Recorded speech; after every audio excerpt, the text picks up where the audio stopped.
Ayan mga kababayan, andito tayo ngayon sa habang pinaprepare natin ang ating third anniversary ng Transnational Anti-Organized Crime sa pamumuno ng ating mahal na General Director Attorney Galma Arcilla. Ngayon, gusto kong ipakita sa inyo kung paano ginagawa ang puso. Itong puso na to. Yan. Itong puso na to, itong tinatawag na hanging rice. Yan. Sa Cebu, sa Kabisayaan, ito yung pinaka-puertes nila na pagkain. Yan, ito na ngayon. Andito ngayon si Sergeant Ibanez. Yan. Si Lieutenant, First Lieutenant Alporti. Yan, gumagawa sila ng puso ngayon. So, makikita nyo. Yan. Gusto kong, yan. Paano ba yan? Yan. Ayan ha. Yan, gumagawa sila ngayon. Tapos ito naman, ito yung master ng tagagawa o silid ng bigas, no? Yan, ito yung bigas na to. Itong tinatawag na red rice.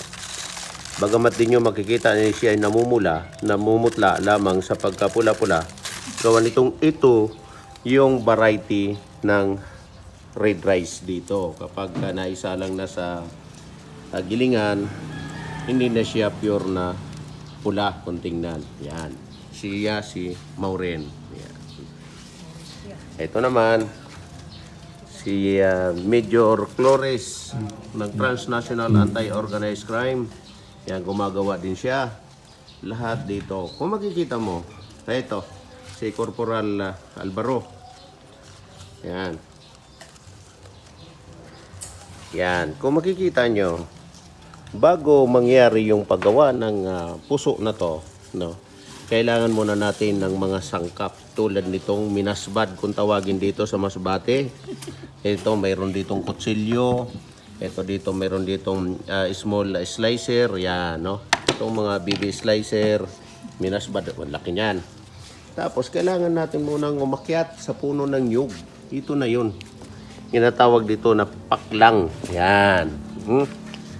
Tapos ito na yon. Ngayon, kung makikita nyo, ito kalahati pa lamang. Dahil hindi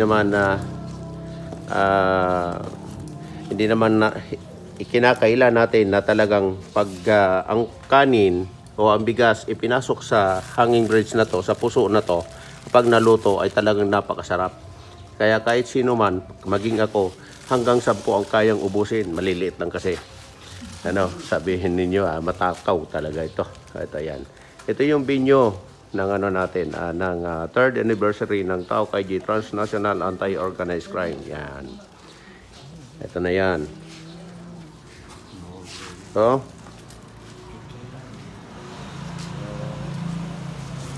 Ayan o, malapit nang mabuo. Yung kay Lieutenant buo na. O, yan o. Oh, galing. Galing. Ayan. Itong kay Sergeant to, malapit na. Oh, tapos na yung kanina, Sarge. Tapos na. Oh, bilis. Ito mo. Oo. Yung mga gustong magpagawa, ay walang problema. Welcome na welcome po kayo. Ay kami, kailangan namin ng kaunting pundo para sa aming, para sa aming pangkapi-kapi. Ayan. Oh.